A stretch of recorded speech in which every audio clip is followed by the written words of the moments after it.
ఈరోజు చదువుబడిన వాక్య భాగం ఫిలిప్పీయులకు రాసిన పత్రిక 3వ అధ్యాయము 10వ వచనము. ఈ 10వ వచనంలో కొన్ని మాటలను నేను జ్ఞాపకం చేయాలని ఆశపడుచున్నాను.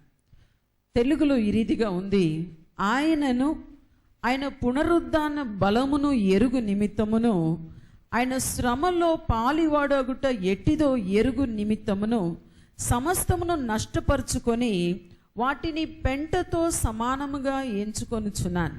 ఈరోజు నా మెసేజ్ ఇంగ్లీష్ బైబిల్లో చదివితే to know him and the power of his resurrection. అది ఈరోజు నా మెసేజ్. అయితే ఈరోజు మనందరికీ ఇక్కడ చూడండి, ఇక్కడ రాయబడి ఉంది టు నో హిమ్. ఇక్కడ రాయబడి ఉంది ఆయనను ఆయన పునరుద్ధాన బలమును ఎరుగు నిమిత్తము. ఈ ఒక్క వచనంలో, ఈ ఒక్క వర్స్లో మనం చూస్తే తర్వాత ఆయన అంటున్నాడు, ఆయన శ్రమలో పాలివాడగుట ఎట్టిదో ఎరుగు నిమిత్తం. To know the fellowship of his suffering. అంటే ఇంగ్లీష్ బైబిల్లో నేను ఇది చదువుతున్నప్పుడు నేను ఆలోచించాను, ఈరోజు ఎందుకు క్రైస్తవ జీవితంలో ఎప్పుడు ఉన్నట్టే మనం ఉంటున్నాం? Why no change? ఆలోచించి చూడండి. మన జీవితంలో కొందరు వచ్చి నాతో చెప్తారు, సిస్టర్ బైబిల్ చదివితే నిద్ర వస్తుందండి. ఈరోజు కూడా ప్రేయర్ చేస్తూ ఉన్నప్పుడు మార్నింగ్ ఎండలో నిలబడి ప్రార్థన చేస్తూ ఉన్నాను. అప్పుడు కొందరు వచ్చి అంటున్నారు, సిస్టర్ నాకు హోలీ స్పిరిట్ కావాలి, సిస్టర్ నాకు బైబిల్ చదవాలని ఆశ ఉంది కానీ చదవలేకపోతున్నాను, చాలాసేపు ప్రార్థన చేయాలని ఉంది, ప్రార్థన చేయలేకపోతున్నాను. ఎందుకు ఇది కష్టంగా ఉందంటే మనం ఆచార ప్రకారంగా చేస్తున్నాము గనుక అది కష్టంగా ఉంది. కానీ నేను మీకు ఒక సీక్రెట్ చెప్తున్నాను. ఈ ఒక వాక్యంను మీరు చూస్తే ఇక్కడ రాయబడి ఉంది టు నో హిమ్, ఆయనను ఎరుగుట. పాత నిబంధనలో, ఇంకా నేను ఇప్పుడు ప్రసంగంలో ఉపయోగిస్తే అంత బాగుండదు, చూస్తే అబ్రహాము తన భార్యను, అబ్రహాం న్యూ హిస్ వైఫ్ అని ఉంటుంది.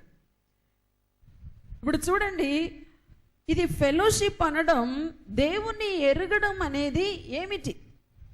ఇప్పుడు నన్ను మీరు టీవీలో చూశారు, ఫస్ట్ అన్నారు చాలామంది, అదే సిస్టర్ టీవీలో వస్తారు, టీవీలో చూశారు, ఈరోజు డైరెక్ట్ చూశారు.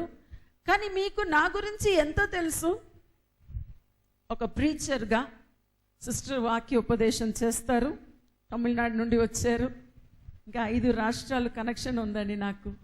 నా తల్లి కేరళ, మా తండ్రికి తమిళనాడు, నేను పుట్టి పెరిగింది బెంగళూరు, తర్వాత హయ్యర్ స్టడీస్ తమిళనాడు, తర్వాత ఇప్పుడు సెటిల్డ్ ఆంధ్రప్రదేశ్. సౌత్ ఇండియన్ భాషలన్నీ మాట్లాడతాను. ఇప్పుడు ఎందుకు చెప్తున్నానంటే నా గురించి ఒక చిన్న న్యూస్. ఇంకా నా గురించి ఎక్కువ తెలుసుకోవాలంటే ఎవరిని అడగాలి? నా కూతురు నేనంటుంది. నా గురించి తనకు ఎక్కువ తెలుసు. ఆమె కన్నా ఎక్కువ ఎవరు తెలుసు అనుకుంటున్నారు? నా భర్తకు తెలుసు. ఎందుకు తెలుసా? మా ఫెలోషిప్ ఏంటంటే 25 years, ఈ April 21 మాకు 25 years యానివర్సరీ.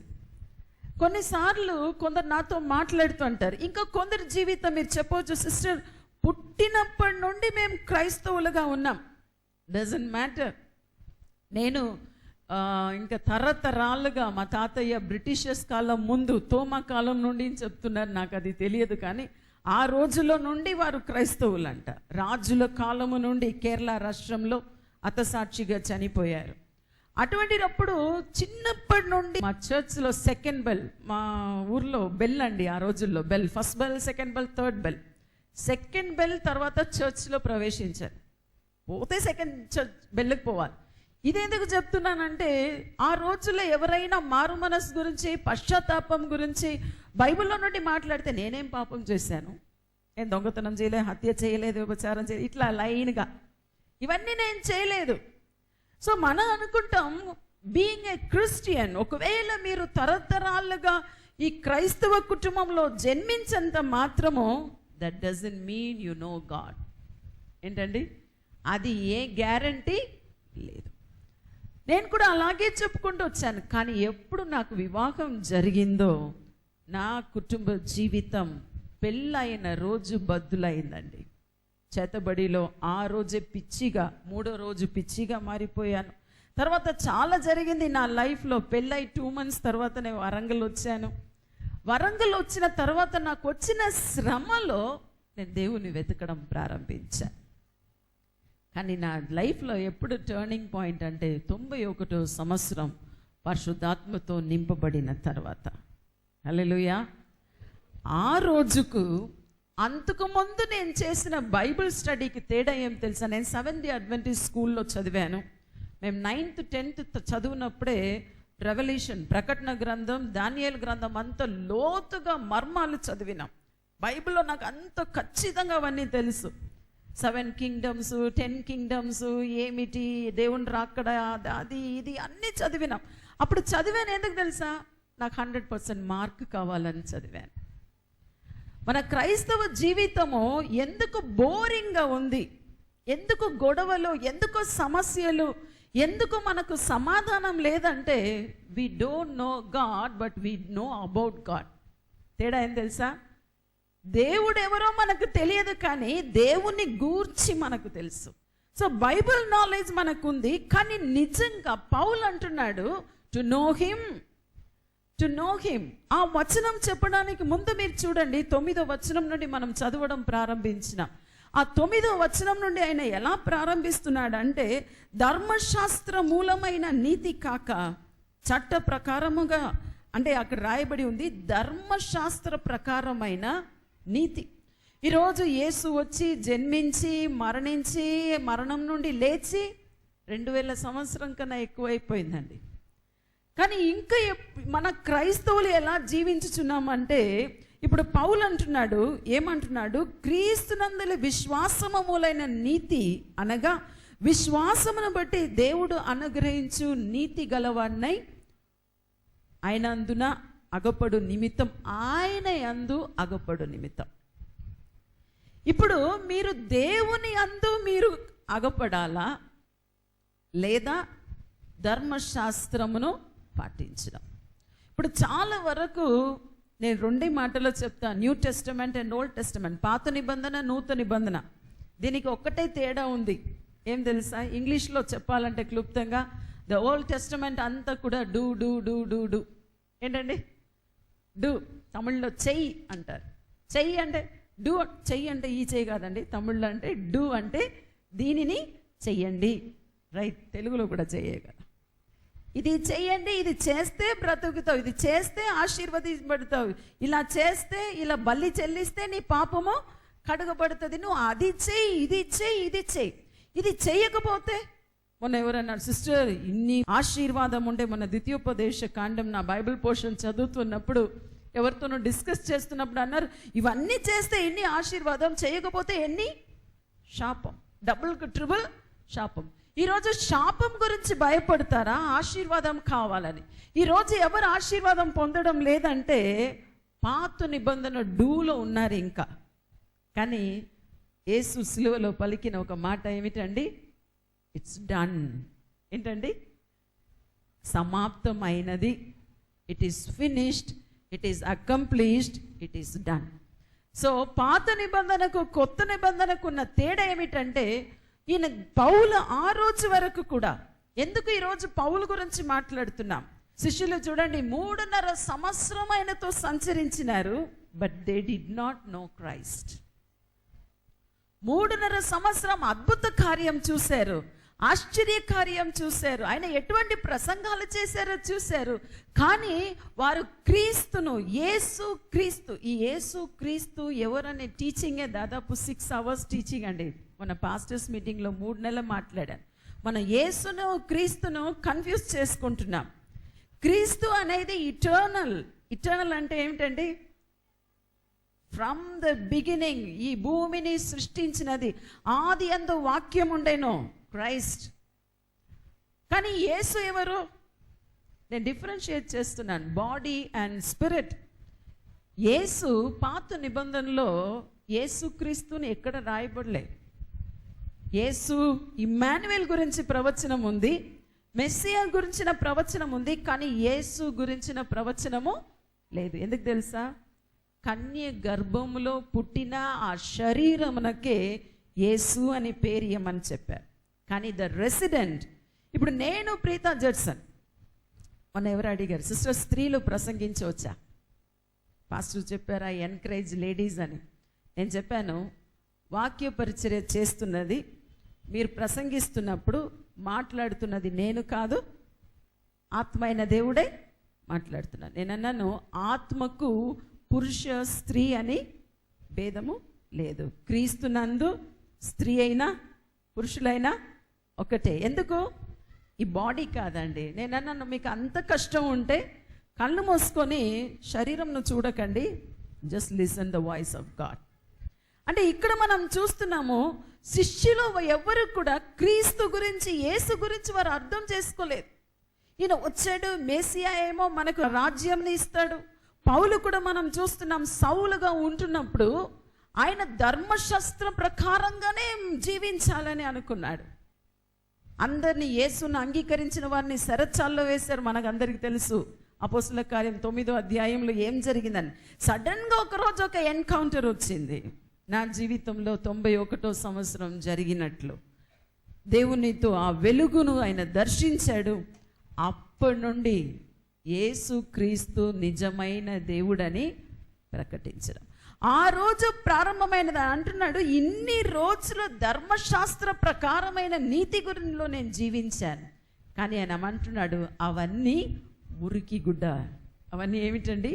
మురికి గుడ్డ. కానీ ఈరోజు ఆయన అంటున్నాడు, నా ఆశ ఈ క్రైస్ట్ ఎవరు, ఈ క్రీస్తు ఎవరు, ఆయన గురించి తెలుసుకోవాలి. ఇది తెలుసుకోవడానికి నేను ఇన్ని రోజులు నేర్చుకున్నదంతా కూడా అవన్నిటి పెంటతో సమానంగా ఎంచుచున్నాను. ఈరోజు మీరు అడగొచ్చు, సిస్టర్ క్రైస్తవ జీవితంలో పరిశుద్ధంగా జీవించవచ్చా? అంటే మీరు ధర్మశాస్త్రం పాటించొద్దు, ఏమైనా పాపం చేయవచ్చా? నేను ఒక ఛాలెంజ్ మీకు చేస్తున్నాను. మీకు నిజంగా మీరు క్రీస్తుని ఎరిగి మీరు జీవిస్తే మీరు తప్పకుండా ఆ ప్రేమలో నుండి తొలగిపోరండి. ఏంటంటే ఆ డిజైర్ అనేది ఆటోమేటిక్గా చచ్చిపోతుంది. అది చచ్చిపోతే రోజు రోజుకి ఏం ఆశ కలుగుతుందో తెలుసా? నేను దేవుల్లో ఎంత ఎదిగినా కూడా రోజు మా పిల్లలు అడుగుతారు, ఎందుకు మమ్మీ ఇలా కూర్చుంటున్నారు? ఈ ఒక్క రోజు 3 చోట్ల మాట్లాడుతున్నాను, ఎంత బైబిల్ స్టడీ చేసి ఉన్నాను, ఎంత చేసినా కూడా అలా కూర్చొని రాత్రి పగలు కూర్చుంటున్నాను. కూర్చొని ఇప్పుడు ఆశ ఎందుకు అనుకుంటున్నారు? I want to know him. ఆయనను తెలుసుకోవాలి, ఆయనను తెలుసుకోవాలి, ఆయనతో మాట్లాడాలన్న ఆశ మీకు ఎప్పుడు మీకు ఎక్కువ ఎక్కువ ఎక్కువ అవుతూనే ఉంటే మీరేం చేస్తారండి? ఏం చేస్తారు? లోకరీతి అయిన ఆలోచనలు తగ్గిపోతాయి. చదువుతున్న పిల్లలు చూడండి, ఎగ్జామ్ టైం వస్తే ఎలా చదువుతారండి? ఆహారం గురించి ఆలోచన ఉండదు. ఎగ్జామ్ టైం వస్తేనే, అంతకుముందు కాదు. Study only during exams. అయితే నేనేమంటున్నాను, దేనిలో మీకు ఆశ ఉన్నదో మీ మనసు అక్కడే ఉంటుంది. దేవుని గురించి ఆశ మీకు ఉంటే తప్పకుండా లోకరీతి అయిన కార్యం ఏమైపోతుంది? అణగిపోతుంది. It will get subdued. అయితే పౌలు ఎంత ఎరిగి ఉన్నాడు? అపోస్తలుల్లో ఆ 11 మంది కూడా ఎరుగని రీతిగా మీరు చదివి చూడండి. మొన్న నా పెద్ద కూతురు వచ్చింది, మమ్మీ ఈ రోమన్స్ నాకు అర్థమే కావట్లేదు. నేను అన్నాను, ఫ్రీగా ఉన్నప్పుడు రోజు కూర్చొని నీకు నేను నేర్పిస్తాను. మీరు అలా చదివినట్టు చదివితే అర్థం కాదు. అయితే మీకు ఆశ ఏం కలగాలి? ప్రభువా, నాకు I want to know you, I want to know you. ఇది ఎలా సాధ్యమో ఇక్కడ పౌలు అంటున్నాను, నిన్నును ఆయనను నేను ఎరిగి ఉండాలి. సో ఆయనను ఎరగడం ఎలా సాధ్యం? చాలాసార్లు మన మెసేజెస్, నేను ఒక ప్రసంగికురాలుగా ఇలా చెప్పొచ్చేమో నాకు తెలియదు, మీరు ప్రసంగాలు వినండి, నా ప్రసంగం వినండి, మీ పాస్టర్ ప్రసంగం వినండి. టీవీలో చాలా ఛానల్స్ ఉన్నాయి, చాలా ఛానల్స్లో వస్తున్న ప్రసంగాలన్నీ వినండి. కానీ అది కరెక్టా తప్ప అని మీరే చదివి తెలుసుకోవాలి. వాక్యానుసారంగా ఉందా లేదా? ఈరోజు వట్టిగా ఇప్పుడు నేను వచ్చి బైబిల్ మెసేజ్ కాకుండా జస్ట్ నేను ఇక్కడ నిలబడి ఓ ప్రభు మీద స్వస్థపర ఉజ్జీవమైన ప్రసంగం చేయడం ఈజీ. కానీ నిజంగా దేవుని గురించి తెలుసుకోవాలంటే ఎక్కడ పోవాలి తెలుసా? వాక్యం, ద వర్డ్ ఆఫ్ గాడ్. దేవుని వాక్యము తప్ప వేరే మార్గము లేదు. అందుకే పౌలు అంటున్నాడు, ఆయనను నేను తెలుసుకోవాలి, ఆయనను తెలుసుకోవాలి. To know him. యోహాను సువార్త 5వ అధ్యాయం 39వ వచనంలో రాయబడి ఉంది, లేఖనముల యందు మీకు నిత్య జీవం గలదని తలంచుచు వాటిని పరిశోధించుడి. లేఖనంలో నిత్య జీవం ఉందని తెలుసుకుంటున్న వారు నిజంగా దేవుని గురించి తెలుసుకోవాలంటే ఏం చేయాలండి? లేఖనమును పరిశీలించాలంట. జస్ట్ స్టడీయింగ్ కాదు, చదవడం కాదు. నేను పిల్లల్ని అడుగుతాను, బైబిల్ చదివారా? అవును మమ్మీ చదివాను. ఇంకే మా ఇంట్లో పోటీ ఉంటుంది, నేను 5 అధ్యాయం చదివాను, నేను 10 అధ్యాయం చదివాను, ఇంకే నాతో పోటీ పడతారు. కానీ ఇప్పుడు నేనేమంటున్నాను, అలా పోటీ పడమని చెప్పలేదు. మీరు ఒక్క అధ్యాయం చదివినా దాన్ని పరిశీలించి చదవండి. అది మీకు అర్థం కాకపోతే మరలా చదవండి. ఇంకా అర్థం కాకపోతే ఎవరికైనా తెలిసిన వారిని అడగండి. అలా లేకపోతే ఈ రోజుల్లో దేనికో ఇంటర్నెట్ బ్రౌజింగ్ అది ఇది ఎన్నో స్టడీస్ చేస్తున్నారు. ఈరోజు అవైలబిలిటీ చాలా ఉందండి. నేను దేవుళ్ళు ఎదుగుచున్న ఆ రోజుల్లో ఇప్పుడు ఉన్న మెటీరియల్స్ అప్పుడు లేవు. కానీ ఇప్పుడు ఎక్కడ పోయినా మంచి మంచి బైబిల్స్ ఉన్నాయి. నా ఇంట్లో ఒక బైబిల్ ఉంది. నేను ఎప్పుడు అంటాను, నా లైఫ్ టైం డిజైర్, నేను మరణించడానికి ముందు ఈ బైబిల్ ఒక్కసారి అయినా చదవాలి. ఇంకా 10 పేజెస్ కూడా దాటలేదండి. చాలా కష్టమైన ఒక బైబిల్, డేక్స్ బైబిల్ అని. ఇంటర్ రెఫరెన్స్ పోతూనే ఉండదు. ఒక్క జస్ట్ ఆది అందు మాత్రం చదవడానికి 3 రోజు పట్టింది. ఈ ఆది ఏమిటి? సో బైబిల్ ఎటువంటిదంటే, నీ బైబిల్ లేకపోతే దేవుణ్ణి అర్థం చేసుకోవడం అసాధ్యం, ఇంపాసిబుల్. సో అక్కడ రాయబడి ఉంది, లేఖనమందు ఆయన గురించి రాయబడిన మాటను చదవండి. ఇంకా వట్టి లేఖనం అర్థం చేసుకోవాలంటే చాలా ప్రాముఖ్యమైనది ఏమి తెలుసా? పరిశుద్ధాత్మ, ద హోలీ స్పిరిట్. యోహాను సువార్త 15వ అధ్యాయం 26-27లో రాయబడి ఉంది, తండ్రి యొద్ద నుండి మీ యొద్దకు నేను పంపబోవు ఆదరణకర్త అనగా ఉత్తరవాది. చివరిగా రాయబడి ఉంది, ఆయన వచ్చినప్పుడు ఆయన నన్ను గూర్చి సాక్ష్యం ఇచ్చిన. నన్ను గూర్చి నాకు దేవుడు అనేక రెవల్యూషన్స్ బైబిల్లో నుండి నేను పొందుకుంటాను. అది కారణం ఎలా అంటే, బైబిల్ చదువుతున్నప్పుడు కొన్నిసార్లు ఏమీ జ్ఞాపకం ఉండదు. అంటే చదివిన తర్వాత నా అలవాటు, ఈరోజు ఉదయం కూడా చెప్పాను, కొద్ది నిమిషం కళ్ళు మూసుకొని ఉంటే ఆయనతో మాట్లాడుతూ ఉంటాను. అప్పుడు సడన్గా చూడండి, ఫ్రమ్ సమ్వేర్ నా ఆలోచన ఎక్కడో ఉంటుంది, స్టాప్ చేసి దేవునితో మాట్లాడడం ప్రారంభిస్తాను. అలా ప్రారంభించినప్పుడు మెల్లగా ఆ వాక్యము నుండి నాతో మాట్లాడడం ప్రారంభిస్తాను. ఎప్పుడు నా దగ్గర, నా మంచం దగ్గర ఒక పెన్, ఒక పేపర్ ఉంటుంది. కొన్నిసార్లు రాత్రి మంచి నిద్రలో ఉంటాను, ఏదో ఒకటి ఆలోచించి ఉంటాను, దానికి జవాబు అప్పుడు వస్తా. అప్పుడు నైట్లో 0 volts బబ్లో రాసుకుంటాను, సగం నిద్రలో రాస్తాను. ఉదయం లేచి చూసినప్పుడు ఆశ్చర్యంగా ఉంటుంది. తర్వాత మీటింగ్స్లో చెప్పినప్పుడు వాళ్ళు అంటారు, సిస్టర్ ఈ రెవల్యూషన్ మీకు ఎక్కడ వచ్చింది? ఈ రెవల్యూషన్ బైబిల్లో ఉన్న మాటలే. ఒకరోజు సేలం, తమిళనాడులో సేలం అనే ఒక ప్రాంతం ఉంది. అక్కడ మీటింగ్కి బయలుదేరడానికి సిద్ధపడి ఎర్ర సముద్రం గురించి, అంటే ఫారో సైన్యం వచ్చింది, ఎర్ర సముద్రం ఏ రీతిగా చాలా సార్లు ప్రసంగించి ఉన్నాను. ఆ రోజు అవన్నీ ధ్యానించి మెసేజ్ అంతా ప్రిపేర్ చేసి పడుకున్నాను. నైట్ నా దర్శనంలో అది వచ్చింది. నా ఆలోచన అంతా ఎలా తెలుసా? నేను చిన్నప్పుడు నేను అనుకుంటున్నాను, నేను 4th or 5th క్లాస్ చదువుతున్నప్పుడు ఈ 10 Commandments రిలీజ్ అయిందండి మూవీ. ఈ 10 Commandments మూవీ చూస్తే ఇప్పుడు కూడా ఒక బైబిల్ స్టోరీ అని ఒక మూవీ వస్తుంది. అవన్నిట్లో ఎలా చూపిస్తారంటే, ఈ ఇజ్రాయెల్ ప్రజలు నడిచిపోతారు, ఇటు సైడ్ అటు సైడ్ ఫౌంటైన్ లాగా నీళ్ళు నిలబడినట్లు, ఆ వాటర్ వచ్చి వాళ్ళ మీద పడుచున్నట్టు, వాళ్ళు ప్రయాసపడి వారు వెళుచున్నట్లు. కానీ నిజం అది కాదు. మీరు బైబిల్ నిదానంగా చదివి చూస్తే అదే నిర్గమకాండం 15లో, ఆ రెఫరెన్స్ మీరు వెతకండి, 15లో రాయబడి ఉంది ఇంగ్లీష్ బైబిల్లో, the water concealed in the bottom of the sea అని. ఈ కంజీల్డ్ అనే వర్డ్ నేను ఇంగ్లీష్ డిక్షనరీలో పోయి చదివాను. కంజీల్డ్ అనే మాటకు ఫ్రోజ్ ఏంటండి, గడ్డ కట్టినది అని ఉంది. సో ఫౌంటైన్ లాగా నీళ్ళు నిలబడలేదు. ఇజ్రాయెల్ ప్రజలు ఒకవేళ సముద్రం మధ్య నడవడానికి వాళ్ళకి ఎలా ధైర్యం వచ్చింది? ఒకవేళ నీళ్ళు అలా నిలబడితే భయం వస్తుందండి కదా. కానీ రెండు ప్రక్కన కూడా, ఒక ప్రక్కన లైట్ ఉంది, రెండు పక్కన ఐస్ గడ్డ గోడలాగా నిలబడినదంట.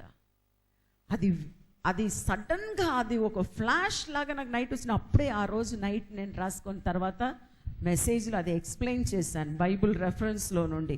సో ఈరోజు నేను బైబిల్ రెఫరెన్స్ మాత్రం కాదు, దేవుని గురించి ఆ రెవల్యూషన్ అనేది ఈరోజు ఆ ఒక థర్స్ట్, దేవుని గురించిన తృష్ణ మనకు కలిగి ఉండాలంటే ఒక మార్గం బైబిల్ వాక్యము, రెండవది పరిశుద్ధాత్మ గురించి మనం చూస్తున్నాం, మూడవది ఎవరు? నేను మీ సంఘ కాపరి, ఇంకా నాలాగా పరిచర్య చేస్తున్నవారు, వాక్యంను ఉపదేశించుచున్నవారు. శిష్యులను చూసి యేసు అంటున్నాడు, అదే యోహాను సువార్త 15:27లో, మీరు మొదట నుండి నా యొద్ద ఉన్నవారు గనుక మీరు సాక్ష్యమిత్తురు. మీరు సాక్ష్యమిత్తురు, మొదటి నుండి ఉన్నవారు. మగ్దలేన మరియ యేసు మరణం నుండి లేచిన విషయము యేసు ఆమెతో చెప్పుచున్నాడు. ఇంకా కొందరు అంటారు, గాస్పల్ ఎవరు ప్రీచ్ చేయాలి? మన ఒక ఫిజియోథెరపీ డాక్టర్ అమెరికా నుండి నాకు ఈమెయిల్ చేశారు, సిస్టర్ నేను నా తల్లిదండ్రులు నాకు బాగా ఖర్చు చేసి నన్ను చదివించారు, కానీ నాకు సువార్త చెప్పాలని చాలా ఆశగా ఉంది, కానీ నాకు పిలుపు ఉందా లేదా అని ఎలా తెలుసుకోవాలి? నేను అన్నాను, కాలింగ్లో సువార్త చెప్పడానికి ప్రత్యేకమైన పిలుపు అవసరం లేదు. మంచిగా వినండి, పాస్టర్గా ఉండడానికి పిలుపు అవసరం, టీచర్గా ఉండడానికి పిలుపు అవసరం, అపోస్తల పిలుపు చాలా గొప్ప పిలుపు, ప్రవక్త పిలుపు గొప్ప పిలుపు, కానీ to be and testimony to the lord. ఏంటంటే ఈ టెస్టిమోనీ? ఈరోజు మీరు అడగొచ్చు, సువార్త అంటే ఏమిటి? వాక్యంలో ఉంది, యేసు మరణం నుండి లేవకపోతే సువార్తనే. ఈ సువార్త కాకుండా ఏం వార్త అయిపోతుంది? ఇప్పుడు ఇలా కూర్చొని ఉంటాం మా చర్చ్లో, తప్పకుండా కాదు. గాంధీజీ మరణించినట్టు, ఇంకా గొప్ప గొప్ప గొప్ప గొప్ప స్వాతంత్ర వీరులు మరణించినట్లు అది ఎప్పుడో అయిపోయి ఉంటుందండి. 100 years ఎక్కువ అయిపోతే 200 years or 300 years. మనమంతా ఈ రోజుల్లో నల్ల డ్రెస్ వేసుకొని, ఒకవేళ ఎవరైనా జ్ఞాపకం చేసుకున్నా నల్ల డ్రెస్ వేసుకొని సమాధికి పోయి కొందరు ఇప్పుడు చేస్తూ ఉంటారు, మౌబతి అతికించి. కానీ మనం అలా చేయడం లేదు. మనము చనిపోయిన రోజును ఏం చెప్తూ ఉంటాం? చెప్పండి, ఏం ఫ్రైడే అండి అది? Good Friday. Why is it a good Friday? ఆయన చనిపోయి సమాధిలో ఉంచబడి ఆయన లేవకపోతే, if he had not risen, that would be the black Friday కదా. అది ఏం ఫ్రైడే? Black Friday. ఇది బ్లాక్ ఫ్రైడే కాదండి, white and white Friday. He is risen. హల్లెలూయా. అందుకే ఇప్పుడు ఒకవేళ ఇక్కడ చూడండి, ఆ రోజు మగ్దలేన మరియతో యేసు పోయి ఏం చెప్పమన్నాడు? నేను మరణం నుండి లేచాను. సో నేను అంటాను, సువార్త చెప్పడానికి నాకు అధికారము ఉంది. ఎవరికి అధికారం? నా కోసం ఆయన మరణించాడు, నా కోసం లేచాడు, నా కోసం చనిపోయాడు, నా కోసం రక్తంను కార్చాడని చెప్పడానికి ఒక పిలుపు కావాలనా? there is no need for a calling to say that Jesus Christ is alive. నా జీవితం అలాగే ప్రారంభించాను. నేను చదువుతున్న రోజులంతా ఆటలు పోట్లు, బెంగళూరులో చదువుతున్నప్పుడు అక్కడ ఉన్న ఎన్ఎస్ఎస్, బ్లూ స్కౌట్, ఇంకా ఎన్సిసి, అక్కడ ఉన్న డిస్ట్రిక్ట్ ఛాంపియన్లో, అథ్లెటిక్ ఛాంపియన్, స్టేట్ లెవెల్ వరకు బ్యాడ్మింటన్ పోయాను. చదువులోను ఇంకా 9 కాంపిటీషన్స్ ఉంటే 9 కాంపిటీషన్స్లో నేనే ప్రైజ్ తీసుకొని వస్తాను. నా డిజైర్ అంతా నేను పెద్ద ఐపీఎస్ ఆఫీసర్ అయిపోవాలని. కానీ ఏం జరిగింది తెలుసా? నా లైఫ్ అంతా అలా షాటర్ అయిందండి. ఫస్ట్ ఇయర్ బీకామ్ చదువుతున్నప్పుడే మా తల్లికి హార్ట్ అటాక్ వచ్చింది. సడన్ పెళ్ళి. అప్పుడు అనుకున్నాను, ఇదేంటి నా లైఫ్ ఇలా అయిపోతుంది.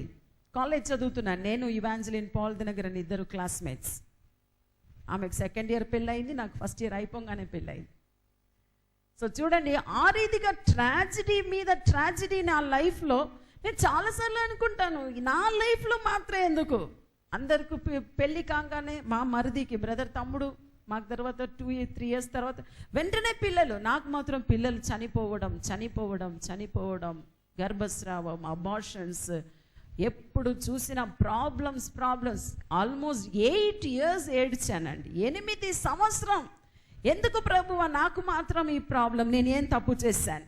నేను కరెక్ట్ చర్చికి పోలేదా, నేను ఉపవాసం ఉండలేదా, నేను బైబిల్ చదవలేదా, అది లేదా ఇది లేదా, ఇవన్నీ నా నీతి. కానీ ఏం జరిగింది? చివరికండి 96లో అన్ని ఆపరేషన్స్ అయిపోయి, 5 pregnancies అయిపోయి, ఇంకా ఛాన్సే లేదన్నప్పుడు నా జీవితంలో ఒక మిరాకిల్ జరిగింది. 2 కుమారులు అందుకు ముందు చనిపోయారు. కానీ అద్భుతంగా ఒకరోజు ప్రార్థన చేస్తున్నప్పుడు నేను అడుగుతున్నాను, ప్రభువా నాకు 2 కుమారులు చనిపోయారు, నాకు ఇస్తానని చెప్పారు కదా, ఎప్పుడు ఇస్తారు? అప్పుడు ఆ స్వరం వినబడినది, ఎప్పుడు చూసినా నాకు కావాలి, నాకు అది కావాలి, నాకు ఇది కావాలి, నాకు ఆశీర్వాదం కావాలి, సంతానం కావాలి. You have not asked me what I want. నాకేం కావాలో నువ్వు చెప్పలేదు. నేను యూజువల్గా ఇంగ్లీష్లోనే ప్రేయర్ చేస్తాను. అప్పుడు నేను అనుకుంటున్నాను, దేవునికి ఏదైనా అవసరం ఉన్నదా? Does God need anything from me? సర్వంను సృష్టించిన దేవుడు నేనేమి ఇవ్వాలి? అప్పుడు ప్రభు అన్నాడు, ఐ వాంట్ యూ. నాకు నువ్వు కావాలి. నువ్వు పోయి నేను సజీవుడైన దేవుడని, you have to go and preach my gospel. నేను వెంటనే అన్నాను, ప్రభువా ఈ ఒక్క అద్భుతం మాత్రం నా జీవితంలో జరిగితే ప్రపంచం అంతా పోయి ఏం చేస్తాను? నీ సువార్తను ప్రకటిస్తాను.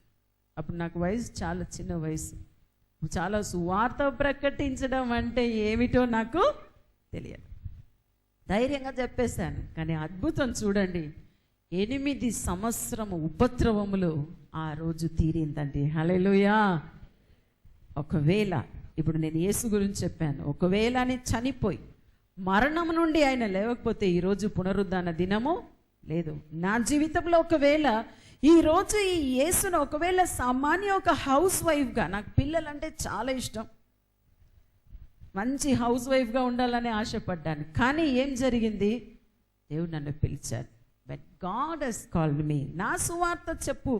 అందుకే చెప్పాను, ఆ డాక్టర్కి రాశాను, నీకు ఆశ ఉంటే నీతో పని చేస్తున్న వాళ్ళు, నీ పక్కన ఉన్నవారు, నువ్వు ఎవరికైనా ఏం చేయవచ్చు? సువార్త చెప్పవచ్చు. నేను అలాగే కొందరు లంబాడి ప్రజలకు ప్రారంభించానండి వారంగల్లో. 2 ఒకరోజు మాట్లాడాను, వారికి అద్భుతం జరిగింది. ప్రార్థన చేయడానికి అని వాకింగ్కి వెళ్తాను. అప్పుడు ఆమె ఇంకో 4 తీసుకొని వచ్చింది, లంబాడి ప్రజలు. నాకు సరిగా తెలుగు రాదు, వాళ్ళకు సరిగా తెలుగు రాదు. వాళ్ళు హిందీ తెలుగు అంతా కలిసి, నాకు హిందీ వచ్చు కనుక నేను కూడా హిందీ తమిళ్ తెలుగు అంతా అలా ప్రారంభమైంది నేను సువార్త చెప్పడం. కానీ ఇప్పుడు దాదాపు 18-19 years, అప్పుడు 94 నుండే స్టార్ట్ చేశాను కొద్దిగా, కానీ పూర్తిగా 97 నుండి స్టార్ట్ చేశాను. ఆ రోజు నుండి ఈ రోజు వరకు రోజుకు ఇంకా నేనేం అడుగుతాను తెలుసా? ప్రభువా నాకు ఇంకా ఎక్కువ, I want to know you personally. నాకు దేవుని గురించి ఇంకా నాకు రెవల్యూషన్స్ ఎక్కువ కావాలి, నీ గురించి నేను తెలుసుకోవాలి. ఎంత అడుగుతున్నానో రోజుకు ఇంకా నేను అనుకుంటాను. కొన్నిసార్లు చదువుతున్నప్పుడు ప్రారంభంలో బైబిల్ చేతులు పట్టుకొని అనుకుంటాను, ప్రసంగం చేయడానికి ప్రారంభించినప్పుడు ఒక 5-6 సంవత్సరం ప్రసంగం చేసిన తర్వాత ఇంకా ఈ బైబిల్లో ఏముంటుంది ప్రసంగం చేయడానికి? ఇంత చిన్న బుక్ కాదా ఏంటండి? ఈ చిన్న బుక్ మనం బీకామ్ చదువుతున్నప్పుడు, నేను తర్వాత వచ్చి ఉస్మానియా యూనివర్సిటీలో చేశానండి, ఇక్కడ హైదరాబాద్లోనే ముగించాను. అంత పెద్ద బుక్ ఉంటుంది, ఈ రోజులు ఇంతే ఉన్నది బుక్స్, అప్పుడు ఇంత పెద్ద బుక్ ఉంటుంది. నేను ఆ బుక్ అంతా 1 yearలో ముగించాను. నేను అనుకుంటే ఈ చిన్న బైబుల్, నాకు అప్పుడు భయం, అయ్యో ఈ మత్తయి సువార్త, ఈ యోహాను సువార్త ఉన్నదే ఉంది మొత్తం మీ 4లో కూడా, ఇవన్నీ ప్రసంగించి ఒక 10 yearsలో అయిపోయినాక నేను ఏం ప్రసంగం చేస్తాను? కానీ నిజం చెప్తున్నాను, ఇది నా పెద్ద ఛాలెంజ్. ఎంత లోతుగా పోతూనే ఉన్నాను, అంత లోతుగా అది పోతూనే ఉంది. హల్లెలూయా. You will never get bored, you cannot outbeat the Bible. ఏంటండి, ఎవరైనా నేను బైబుల్ ఫుల్ చదివి ముగించానో, నాకు అన్నీ తెలుసు అంటేనే వాళ్ళని నా దగ్గర తీసుకొని రండి. You can not finish Bible, ముగించలేరు. నూతనంగా వస్తూనే ఉంటుంది. అది ఎంత ఇంట్రెస్టింగ్ అయిపోతుంది అంటే, ఇప్పుడు పౌలు అంటున్నాడు చూడండి, అన్ని పత్రికలు రాసిన కూడా అంటున్నా, I want to know him, ఆయనను ఎరిగి ఉండాలి. ఇంకా అంటున్నాడు రెండోదిగా, the power of his resurrection, ఆయన పునరుద్ధాన శక్తి గురించి. ఇప్పుడు వినండి, ఇంతసేపు నేను చెప్పింది మీకు అర్థమైందేమో. ఈ పునరుద్ధాన శక్తి ఎలా అర్థం చేసుకున్నారండి మీరు? ఇది ఎలా జరిగింది? తండ్రి ఆయనను లేపెను ఉంది, క్రీస్తు ఆత్మ అని ఉంది. ఈ యేసు ఎవరు? మార్తా మరియతో ఆయన మాట్లాడుచున్నప్పుడు ఏమంటున్నాడు? పునరుద్ధానము జీవము నేనే, I am the life and the resurrection. అలా నేనే లైఫ్, నేనే రిజరక్షన్, నేనే జీవము, నేనే పునరుద్ధానం అని చెప్పిన ఆ దేవుడు, క్యాన్ హీ డై? చనిపోగలడా? మిమ్మల్ని ఒక ప్రశ్న వేస్తున్నాను, చనిపోగలడా? అవును సిస్టర్, చనిపోయాడు కదా. యేసు చెప్పిన ఒక మాటను మీకు జ్ఞాపకం చేస్తాను. ఆయన అంటున్నాడు, మీ యొక్క ఆత్మను చంపనేరక మీ శరీరంను మాత్రం చంపగలిగిన వారి గురించి మీరు ఏం చేయకండి, భయపడకండి. సో ఫస్టే మీకు చెప్పాను, దేవుడు ఆ క్రీస్తు ఈ భూమికి దిగి రావడానికి ఒక కన్యక గర్భం అవసరమైనది. అదే కన్యక గర్భం ద్వారా జన్మించిన క్రీస్తు శరీరం కానీ క్రీస్తులో ఉన్న ఆత్మ పేరేం తెలుసా? ద స్పిరిట్ అండి. తెలుగు బైబిల్లో ఆత్మ స్పిరిట్ చాలా కన్ఫ్యూజన్ ఉంది. మీరు చదివి చూడండి బైబిల్, ఎక్కడెక్కడ స్పిరిట్ ఉండాలో కొన్ని చోటు ఆత్మ అని ఉంటుంది, ఇంకా ప్రాణం అని చెప్తూ ఉంటారు. కానీ కరెక్ట్ ట్రాన్స్లేషన్ స్పిరిట్. ఈ స్పిరిట్ క్రీస్తు ఒక ఆత్మ. ముఖ్యమైన పాయింట్ చూడండి, మీ శరీరంను మాత్రమే చంపగలుగుతారు కానీ ఆత్మను చంపలేరు. యేసు సిలువలో చేసిన చివరి కార్యం ఏమిటి? మీకు ఒక రహస్యం చెప్పబోతున్నాను. ఆయన చేసింది ఏమిటి? ఈ gave out his spirit.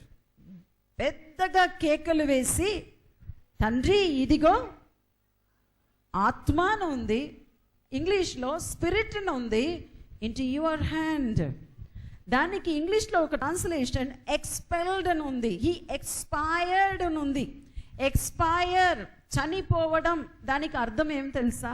Expel, ఆత్మను expel, you give out the spirit. అయితే శరీరంలో ఉన్న యేసు శరీరంలో ఉన్న క్రీస్తు యొక్క ఆత్మకు చావు లేదు. క్రీస్తు యొక్క ఆత్మ ఏమయ్యాడు? Was expelled. అదేనండి అక్కడ జరిగింది. ఇప్పుడు ఇది అర్థం చేసుకోవాలంటే రోమీలకు రాసిన పత్రిక 8వ అధ్యాయం 11వ వచనం చూడండి. అక్కడ రాయబడింది, నిదానంగా చదవండి. మీరు తెలుగు ప్రజలు కనుక తెలుగు త్వరగా చదువుతారు, నేను నిదానంగా చదువుతాను.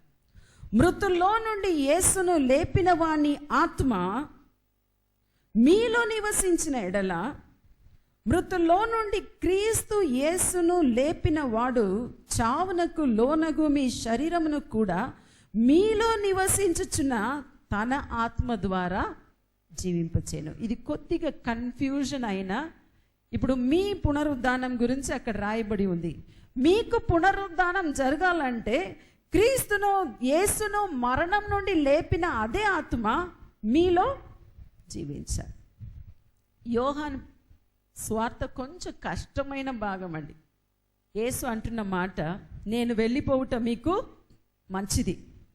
ఇక్కడ చూడండి బైబిల్, ఇప్పుడు మీకు అన్నీ తెలిసి ఉండాలి. నేను వెళ్ళిపోవుట మంచిది, నేను వెళ్ళిపోయి ఆదరణకర్తను మీ వద్దకు పంపిస్తాను. ఇంకా మీరు చదువుతూనే ఉంటుంది, ఒక్కడు మా తండ్రిని ప్రేమించినడులా వాని మాటను కైకొన్ను, అప్పుడు మేము వచ్చి మీలో నివాసం. ఇప్పుడు పునరుద్ధానం ఎలా జరిగింది? పునరుద్ధానం ఇక్కడ రాయబడి ఉంది, యేసును మరణం నుండి లేపిన అదే ఆత్మ మీలో నివసించిన ఎడల. ఈరోజు మీలో నివసించిన ఆత్మ ఏమిటి? ఆయన అంటున్నాడు, నేను పోయి మరల మీ వద్దకు వస్తాను. ఇప్పుడు యేసు ఎక్కడ ఉన్నాడు? యేసు తండ్రి కుడి పార్శ్వన ఆసీనుడై ఉన్నాడు. కానీ ఇక్కడ వచ్చిన ఆత్మకు క్రొత్త పేరేం లేదండి. The spirit of Christ. ఏంటండి? క్రీస్తు యొక్క ఆత్మ. అంటే యేసును మరణం నుండి లేపిన ఆత్మ ఎటువంటి ఆత్మ తెలుసా?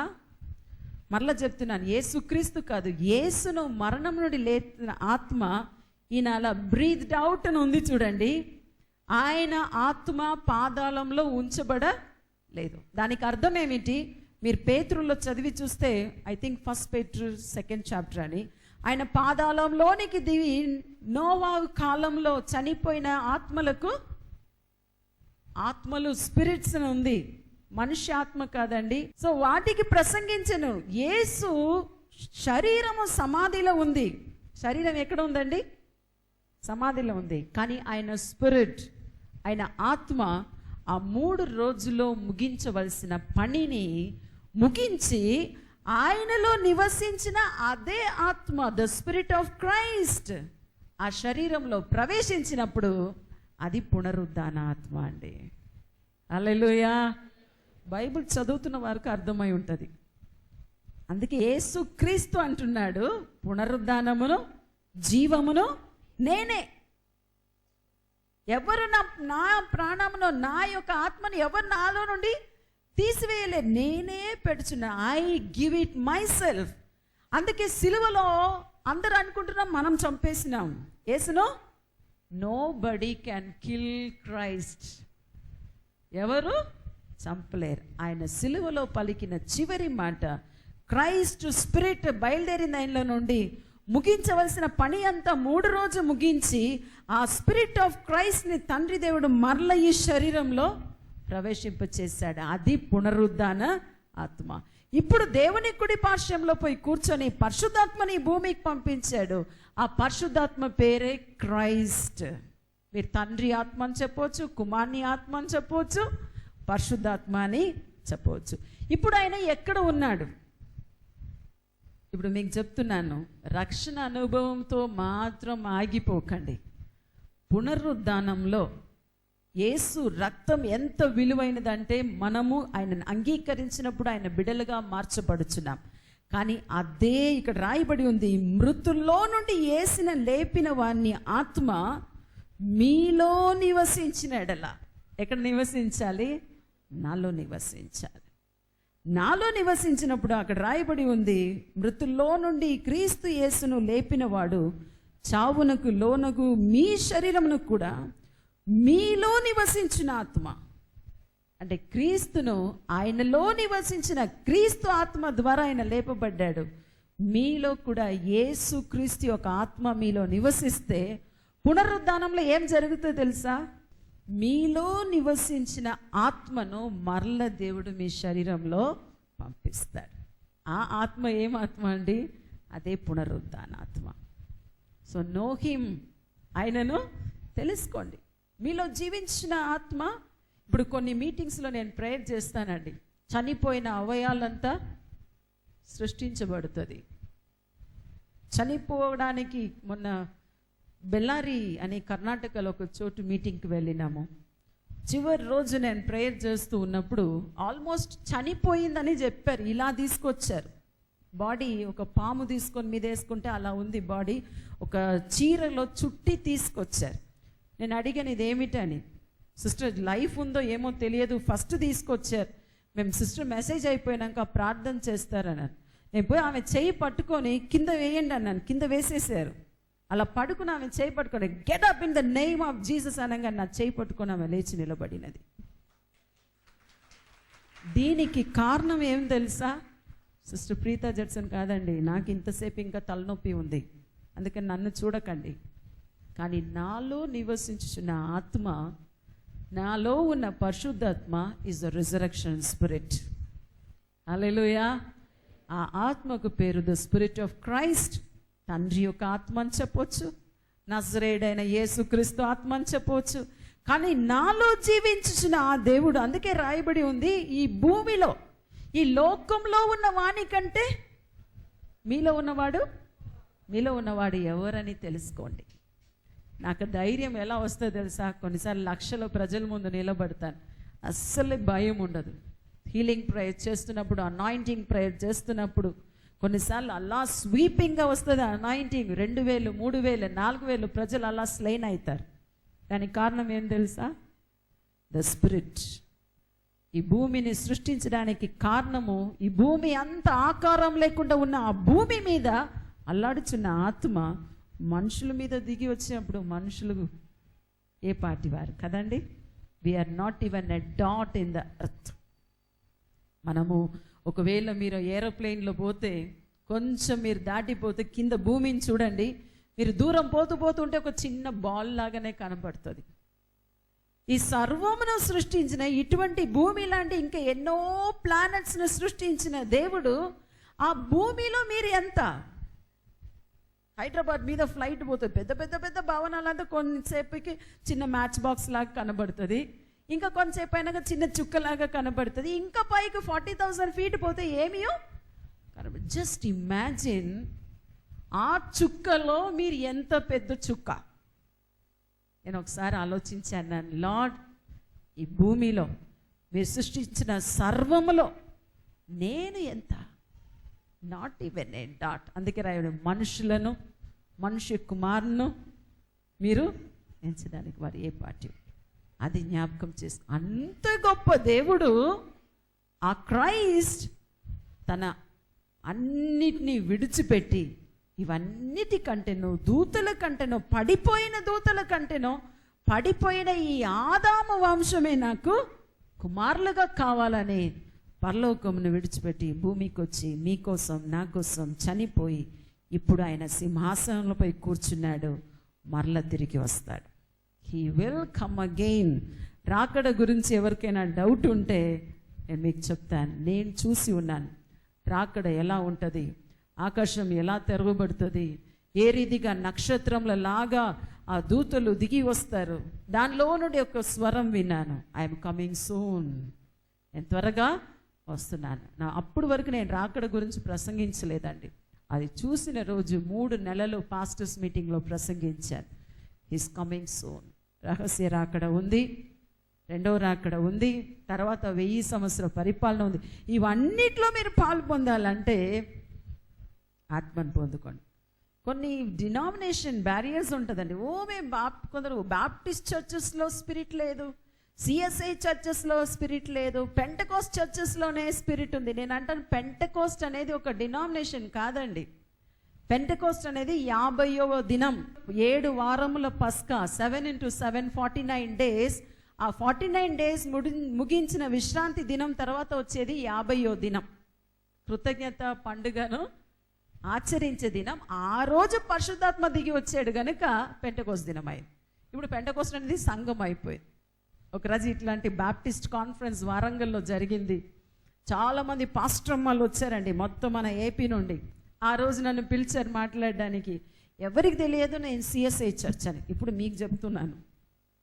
ఇంకా అక్కడ కూర్చొని ఉన్నారు, ఓ సిస్టర్ ఇంత అనాయింటింగ్ ఉంది, ఇదొంది, ఈ సిఎస్ఐ వాళ్ళు నమ్మరండి, మేము బాప్టిస్ట్ కొద్దిగైనా నమ్ముతాం, వాళ్ళు నమ్మరు, వీళ్ళు నమ్మరు, మా బాప్టిస్ట్ చర్చెస్లో కూడా నమ్మరు. నేను ఏం మాట్లాడలే, అప్పుడే అలసిపోయాను.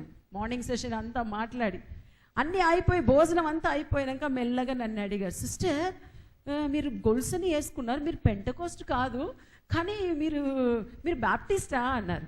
నేను అన్నాను, లేదండి నేను సిఎస్ఐ అన్నాను.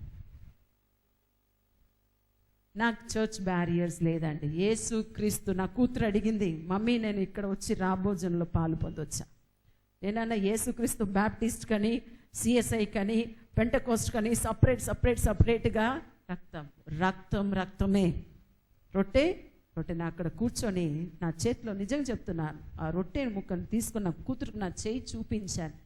అనాయింటింగ్లో నా చేయి వణకడం ప్రారంభించింది. ఆ పట్టుకొని చేతిలో ఉంచడమే కష్టమని. చర్చ్కి వస్తున్న మీరు ఆ రొట్టెని తీసుకున్నప్పుడు, ద్రాక్షరసం తీసుకున్నప్పుడు, ఇది యేసుక్రీస్తు శరీరం, ఇది యేసు నా కొరకు చిందించిన రక్తం, అంతే కావాలి. మీరు ఏ సంఘాన్ని, ఇక్కడ బాప్టిస్ట్ చర్చే, ఐ హానర్ ఎవ్రీ చర్చ్, ప్రతి సంఘానికి కూడా నేనేం చేస్తున్నాను, క్రీస్తు యొక్క శరీరం గనుక సంఘం అందరినీ గౌరవిస్తున్నాను. సో ఈరోజు మీరు చెప్పాలి, ఏం తెలుసా? Lord fill me with your anointing. పరిశుద్ధాత్మ లేకపోతే మనం బైబిల్ అర్థం చేసుకోలేం. పరిశుద్ధాత్మ లేకపోతే మనకి ఇప్పుడు ఉన్న ప్రస్తుత భూమిలో మనకు సమాధానం లేదు. గొడవలు, చర్చలు, సంఘాలు, భేదములు, ఇవన్నిటికి కారణం the lack of the spirit of God. ఆ నిజమైన స్పిరిట్ వస్తే నాకు పదవి కాదు, నాకు పదవి కాదు, కర్ణాటక గవర్నమెంట్ నుండి పిలిచారు. ద హైయెస్ట్ ఆనర్ ఉమెన్కి ఇస్తున్నాం, రండి. ఆ రోజు నాకు ఒక పబ్లిక్ మీటింగ్ ఉంటే నేను పోలేదండి. అన్నారు గవర్నర్ చేతిలో ఈ అవార్డు వస్తుంది. నేనన్నా నాకెందుకు అవార్డు, ఇంకా నాకు కొన్ని అవార్డ్స్ ఉంది, బయట నేను చెప్పాను. నాకు అవార్డేం వద్దు, యేసు నా కొరకు చేసిన అంత గొప్ప కార్యాన్ని ముందు ఈ అవార్డు. ఆ రోజులో ఒక ఆత్మ రక్షించబడితే చాలని అవార్డు కూడా రిజెక్ట్ చేసి నేను మీటింగ్కి వెళ్ళిపోయాను. సో నో క్రైస్ట్, యేసుక్రీస్తును మీరు ఎరిగి జీవిస్తే తప్పకుండా మీ లైఫ్ మారుతుందండి. నా లైఫ్ మారింది. నన్ను చూస్తున్న వాళ్ళందరూ అంటారు, మొన్న ఎప్పుడు ఇవాంజలిన్ పాల్ దినకరన్ గారితో నువ్వు ప్రసంగిస్తున్నావని నేను నమ్మలేకపోతున్నాను. నేనన్నా నువ్వు ప్రసంగిస్తున్నావని నేను నమ్మలేకపోతున్నాను. ఆమె క్లాస్లో అంత సైలెంట్, అంత సైలెంట్. అయితే దేవుడు ఎవరినైనా ఎన్నుకోవచ్చు అండి. He can choose anyone. పౌలు అంత చదువుకున్న పౌలును, సౌలును పౌలుగా మార్చి ఆయన ఎన్నుకున్నాడు. చేపలు పడుతున్న పేతురును కూడా ఎన్నుకున్నాడు. God can use the wise and the unwise and the educated and uneducated. ఎవరినైనా వాడుకోవడం ఆయనకు సాధ్యం. కావాల్సింది ఏం తెలుసా? You need the spirit of God. దేవుని ఆత్మ మీకు కావాలి. ఎంతమంది సిద్ధంగా ఉన్నారు? ఈ ఈస్టర్ రోజు అడగండి, lord I want your spirit. నీ ఆత్మ నాకు కావాలి ప్రభు. అందుకని వణకాలి, ఎగరాలి, గంతులు వేయాలి నేను చెప్పట్లేదు. నేను ఎగరలేదు, గంతులు వేయలేదు. ఆయన God is full in me, నాలో ఆయన ఫుల్ ఉన్నాడని నాకు తెలుసు. సో ఈరోజు అడగండి, ప్రభు నాతో సంచరించాలి, నాతో నివాసం చేయాలి. ద స్పిరిట్ ఆఫ్ క్రైస్ట్ ఈరోజు నాలో రావాలి.